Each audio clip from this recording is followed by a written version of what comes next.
Ça fait 4 ans que je cultive du cannabis, j'ai jamais eu l'idée de nager dedans. Mais bon, faut croire que vous aviez eu une bonne idée.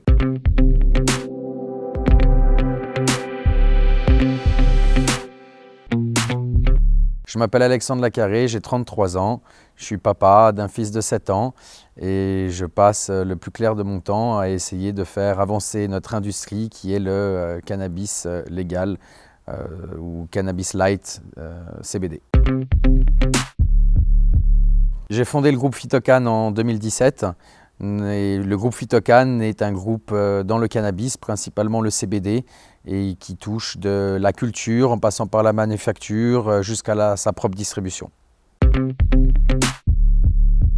On va dire que 2022, c'est principalement l'expansion de nos marques. On a 8 marques aujourd'hui sur le groupe Phytocan dans différentes industries comme la cosmétique, les huiles, la banque de graines. Et le but, c'est vraiment de déployer nos produits en Europe et à l'international.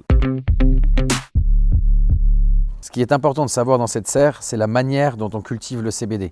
Donc de manière organique, dite en permaculture. Ce qui permet d'avoir un profil terpénique, des arômes qui sont beaucoup plus développés que sur d'autres types de cultures, dits indoor, avec du substrat de coco et de l'alimentaire minéral. Et ça se ressent effectivement vraiment sur la qualité du produit final. C'est une manière de cultiver qui est vraiment organique, naturelle. C'est-à-dire que tous les apports qui vont être faits à la plante sont des oligo-éléments naturels issus de plantes, issus de champignons, de thé de compost, et rien ne se perd, tout se transforme. Quand on cultive à l'extérieur, c'est forcément en permaculture. Sauf qu'à l'intérieur, il faut ramener des bestioles, et puis il y a les bestioles qui sont les sympathiques, celles qu'on veut, celles qu'on ne veut pas. Donc pour enlever les bestioles qu'on ne veut pas, il faut amener les bonnes bestioles qui vont manger les mauvaises bestioles. C'est vraiment recréer tout un écosystème, un éco-environnement au sein même de la serre. Aujourd'hui, il faut savoir, c'est que c'est bien mieux de fumer du CBD que de fumer du tabac. Il y a beaucoup moins de problématiques et ça a permis notamment à beaucoup de gens de se sevrer du THC.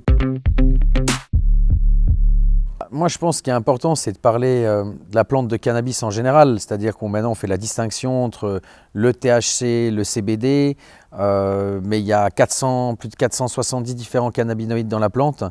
Et notamment, même si on parle de THC, on voit qu'aujourd'hui aux États-Unis, que ça soit de manière récréative ou médicale, finalement, c'est pas une drogue dure. S'il y a des gens aujourd'hui qui préfèrent consommer du THC ou du CBD, selon les personnes, il y en a qui vont préférer boire une bière avec alcool. Voilà, en France, il y a ceux qui aiment vraiment la bière très forte, il va prendre une Amsterdamer Maximator à 13,6% et l'autre qui va prendre une Heineken sans alcool et pourtant, ce n'est pas un criminel. En Suisse, on a voté, le Parlement a donné une décision d'aller de l'avant pour écrire des textes de loi afin d'encadrer une consommation de THC de manière récréative, pas seulement médicale, tout comme on peut le voir en Espagne, dans les social clubs ou aux Pays-Bas.